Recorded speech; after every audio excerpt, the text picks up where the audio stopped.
प्रदेश में विधानसभा के शीतकालीन सत्र को मंजूरी मिल गई है। राज्यपाल बंडारू दत्तात्रेय ने शीतकालीन सत्र को मंजूरी देते हुए कहा कि 17 दिसंबर से शीतकालीन सत्र शुरू होगा। वहीं कयास लगाए जा रहे हैं कि शीतकालीन सत्र से पहले कैबिनेट का विस्तार हो सकता है। 4 से 16 दिसंबर के बीच मुख्यमंत्री मनोहर लाल इसको लेकर फैसला ले सकते हैं। और जिस तरह से 17 दिसंबर से पहले जिस तरह के कयास लगाए जा रहे हैं, उससे पहले ये स्थिति बन सकती है कि शीतकालीन सत्र से पहले मनोहर लाल के मंत्रिमंडल का विस्तार हो सकता है। आपको बता दें कि एक जेजेपी के खाते की और एक बीजेपी के खाते की अभी भी जगह मंत्रिमंडल में बची हुई है। तो 17 दिसंबर से शीतकालीन सत्र शुरू हो रहा है।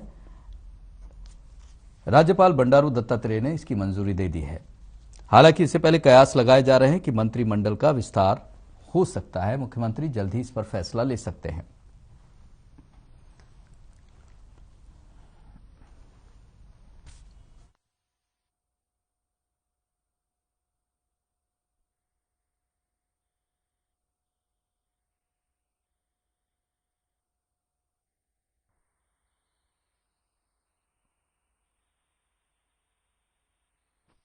हमसे जुड़ गए हैं आशीष। ये एक बड़ी चीज है, बहुत समय से ये कयास लगाए जा रहे थे कि मंत्रिमंडल का विस्तार होगा।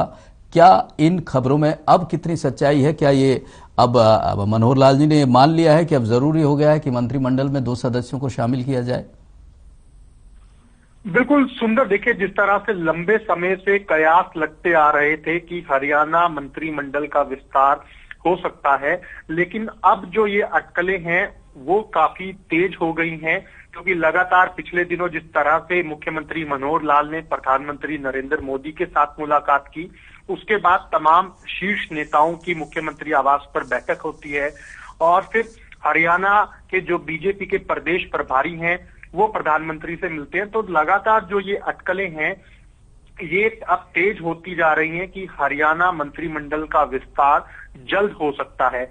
उम्मीद ये है क्योंकि 17 तारीख को विधानसभा का सत्र शुरू होने जा रहा है, तो उससे पहले मुख्यमंत्री फैसला ले सकते हैं और जो मंत्रिमंडल विस्तार है वो हो सकता है। यानी कि 16 तारीख तक मंत्रिमंडल का जो विस्तार है वो हरियाणा में होने की उम्मीद है। जी, पूरी उम्मीद है। और अगर बात करें विस्तार के अलावा क्या कुछ फेरबदल की भी अटकलें हैं? क्योंकि लगातार इस तरह की बातें आ रही हैं कि कुछ मंत्रालय बदले भी जा सकते हैं, कुछ से मंत्रालय लिए भी जा सकते हैं, कुछ को दिए भी जा सकते हैं, कुछ इस तरह की भी स्थिति। बिल्कुल सही सवाल उठाया। सबसे पहले मैं आपको बता दूं कि दक्षिण हरियाणा से आने वाले एक मंत्री जो हैं उनकी परफॉर्मेंस पर गंभीरता के साथ जो है चर्चा की जा रही है और तमाम जो दूसरे मंत्री हैं कैबिनेट के या राज्य मंत्री हैं उन तमाम मंत्रियों की जो परफॉर्मेंस है उनका आकलन किया जा रहा है। खुद मुख्यमंत्री के हाथ में इस वक्त पूरी जिम्मेदारी जिस तरह से प्रधानमंत्री ने दी है कि फ्री हैंड मुख्यमंत्री खुद ये निर्णय ले कि कैबिनेट में जो फेरबदल होना है उसमें क्या फेरबदल करने हैं, तो खुद इन सारी बातों के ऊपर मुख्यमंत्री आकलन कर रहे हैं, जो सूत्र बता रहे हैं। और इसके अलावा अगर मैं आपको बात बताऊं, जो दूसरे मंत्री हैं, चाहे राज्य मंत्रियों की बात करें या कैबिनेट मंत्रियों की बात करें, उनके विभागों में भी फेरबदल किया जा सकता है। सूत्र यहां तक भी बता रहे हैं कि जो जजपा के पास विभाग हैं, जजपा के मंत्रियों के पास, उनके कुछ विभाग वापस भी लिए जा सकते हैं। जी चलिए, बहुत शुक्रिया तमाम जानकारी के लिए।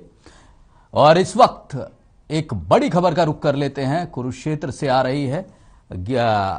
अंतर्राष्ट्रीय गीता महोत्सव 2021 आज से शुरू होगा। वहीं इस महोत्सव में शिक्षा मंत्री कंवरपाल गुर्जर शिरकत करेंगे। साथ ही 19 दिसंबर तक चलने वाले इस महोत्सव की तैयारियों को लेकर उपायुक्त मुकुल कुमार ने केडीबी कार्यालय में अधिकारियों की बैठक ली। गीता महोत्सव में आकर्षक के मुख्य कार्यक्रम शिल्प और सरस मेले का आयोजन 9 दिसंबर से 14 दिसंबर तक होगा। इस वक्त की बड़ी जानकारी आपको दे रहे हैं। कुरुक्षेत्र में गीता महोत्सव का शुभारंभ आज से हो रहा है और शिक्षा मंत्री कंवरपाल गुर्जर आज अंतर्राष्ट्रीय गीता महोत्सव का शुभारंभ करने के लिए पहुंच रहे हैं।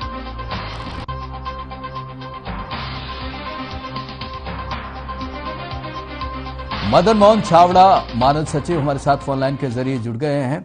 सर, जिस तरह से बड़ा, क्योंकि ये आयोजन है और गीता ने सभी पूरी दुनिया को सिखाया है, जीने का ढंग सिखाया है, जीने का तरीका बताया है। किस तरह की तैयारियां, किस तरह का आज का दिन रहेगा?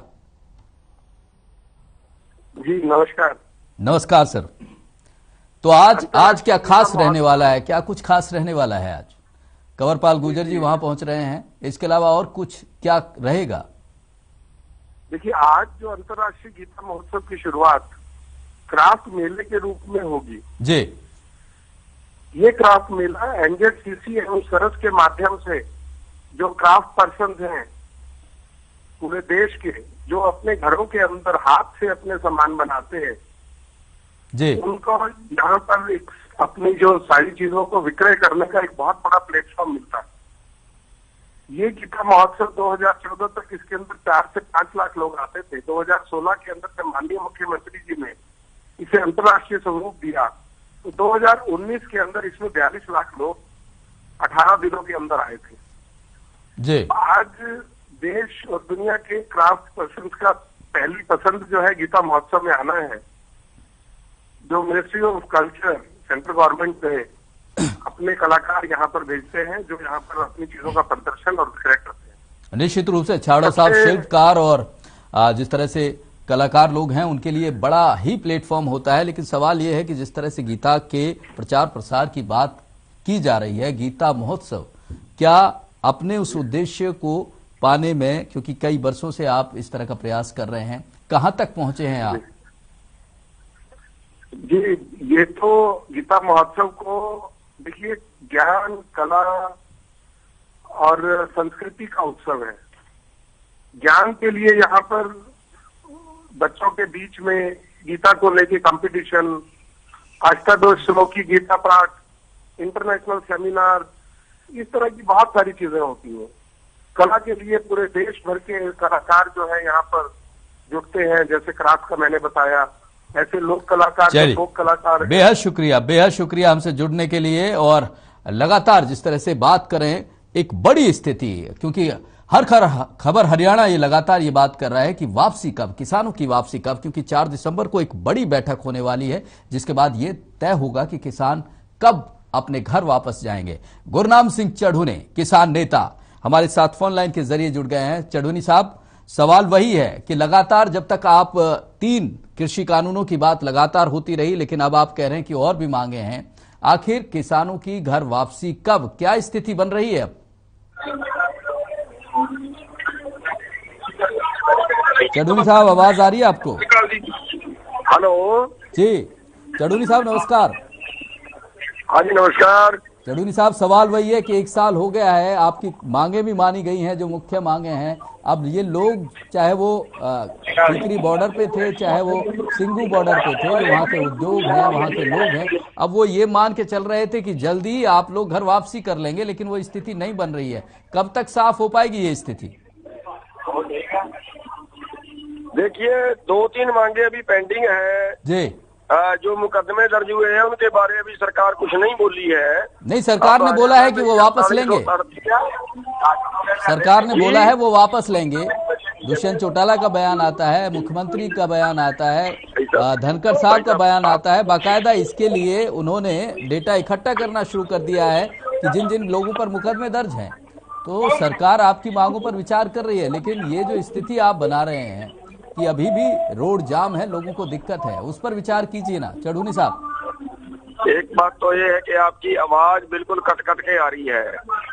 मैं अपने टेक्निकल विभाग से कहूंगा कि आवाज चेक करें। मैं सीधा सवाल ये है चढ़ूनी साहब कि अब स्थिति क्या, क्योंकि ये जो मांगे हैं इसको लेकर सरकार गंभीर है। केंद्र सरकार की तरफ से भी ये निर्देश दिए गए हैं कि जल्दी इन पर विचार किया जा रहा है। और दूसरी बड़ी बात है ये है कि प्रदेश सरकार, हरियाणा सरकार की तरफ से, चाहे डिप्टी सीएम दुष्यंत चौटाला की बात करें, सीएम मनोहर लाल की बात करें, बीजेपी के अध्यक्ष ओपी धनखड़ की बात करें, उनकी तरफ से भी ये बयान दे दिया गया है। बाकायदा जो डेटा है, जिन लोगों के खिलाफ मामले दर्ज हैं, उनको इकट्ठा किया जा रहा है। सरकार आपकी मांगों को लेकर गंभीर है, लेकिन सवाल ये है कि आप वहां से हटने के लिए कब गंभीर होंगे? देखिए, हमारे साथ कोई बात नहीं हुई। वो डाटा इकट्ठा कर रहे हैं। डाटा तो पहले ही सरकार के पास है इकट्ठा, उन्होंने क्या करना है जी। और हमारे से कोई बात नहीं हुई। कि वो मुकदमे वापसी का क्या कर रहे हैं, मुआवजे का क्या कर रहे हैं, जो बाकी स्टेटों में मुकदमे हैं उनका क्या कर रहे हैं, इस बारे कुछ भी नहीं हुआ।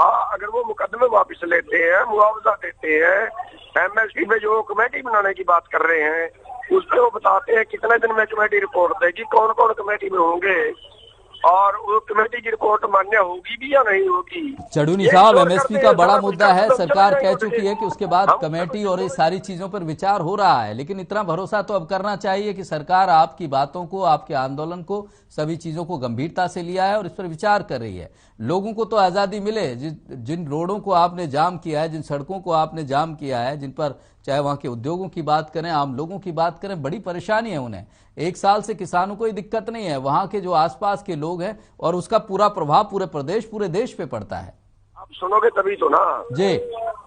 मैं ये कह रहा हूँ, मुआवजे की बात सरकार कर बता दे और केस वापसी के जो है वो घोषणा कर दे और सभी केस वापस हो जाएं, जो जितने भी केस है पूरे देश में बनाए हुए हैं।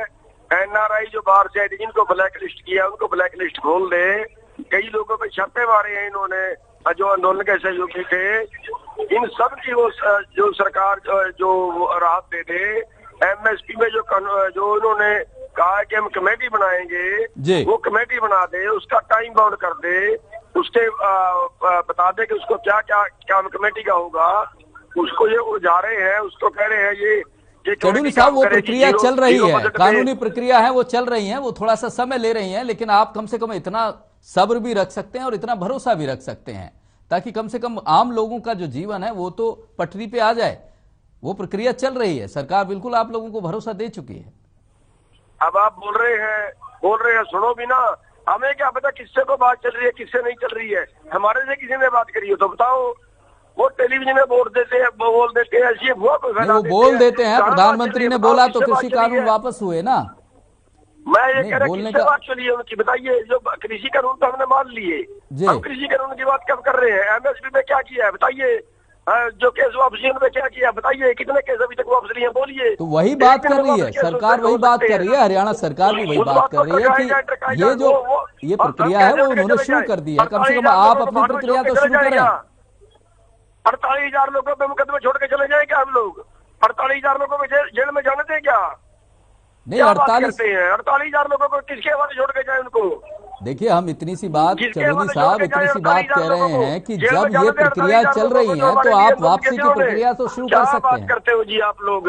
नहीं, इसमें सरकार की बात नहीं है, इसमें आम लोगों की बात है, इसमें उद्योगपतियों की बात है, जो लोगों को वहाँ आसपास क्या पूरे प्रदेश करोड़ों का नुकसान है वो पिछले साल भर से हो रहा है, हम उसकी बात कर रहे हैं। सरकार लगातार आप सुनते तो है नहीं। 48,000 लोगों पर मुकदमे दर्ज को छोड़ के चले जाए क्या? उसके हवाले करके चले जाए 48,000 लोगों को। वही हम बात कह रहे हैं आपसे, वही बात कह रहे हैं कि बाकायदा सरकार के नुमाइंदों की तरफ से समय समय पर ये कहे वापस ले रहे हैं।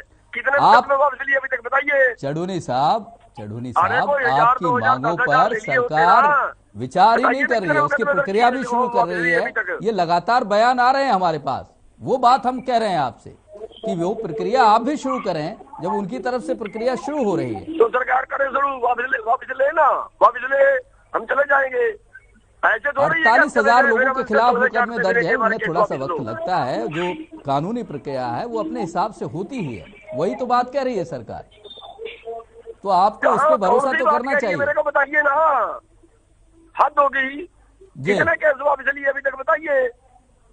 नहीं, अभी तो बात हुई है ना, ये केस वापस लेने की प्रक्रिया है उनकी शुरू हो रही है। अरे कौन सी कैबिनेट में पास किया है जी? कौन सी कैबिनेट में पास किया है कि यहाँ केस वापस ले रहे हैं? बताइए मेरे को। वैसे ही हवाई बात करने से फर्क थोड़ा ही पड़ता है, उनकी तो हवाई बात पे। अब ये चढ़ूनी साहब, हमारा सवाल, हमारा मकसद केवल इतना सा है कि जो स्थिति आप लगातार क्योंकि बैठे हुए हैं वहां सड़कों पर, वहां एक साल से ऐसा नहीं है कि किसान ही परेशान है, वहां जो आम जनजीवन है पूरी तरह से अस्त व्यस्त हो गया है। अब सरकार दोनों तरफ से ही, चाहे वो सेंट्रल की हो चाहे स्टेट की हो, दोनों तरफ से कह रही है कि ये जो आपकी मांगे हैं इन पर गंभीरता से विचार कर रही है और वो चीजें मानी जाएंगी। क्या बोल रहे हैं? एक साल से परेशान है। अरे हम परेशान नहीं है क्या? हमें शौक है सड़क में बैठने का, हमारा घर परिवार नहीं है क्या? हमें शौक है सड़क में बैठने का, वही तो बात कर रहे हैं हम भी चढ़ूने साहब, वही बात कर रहे हैं। बात कर दी है आपने। ये पूरे देश का नुकसान है, हर भारतीय का नुकसान है, वही बात कर रहे हैं हम। बेहद शुक्रिया हमसे जुड़ने के लिए किसान नेता गुरनाम सिंह चढ़ूनी। उनका कहना यह कि सरकार की जो मांगे हैं, जो सरकार से उन्होंने जो मांगे रखी हैं, उन पर सरकार जितनी जल्दी गंभीरता से विचार करती है और उन पर निर्णय लेती है, उसी हिसाब से किसान वहां से हटना शुरू हो जाएंगे। फिलहाल इस खास पेशकश में इतना ही, लेकिन हर खबर हरियाणा पर खबरों का सिलसिला लगातार जारी है।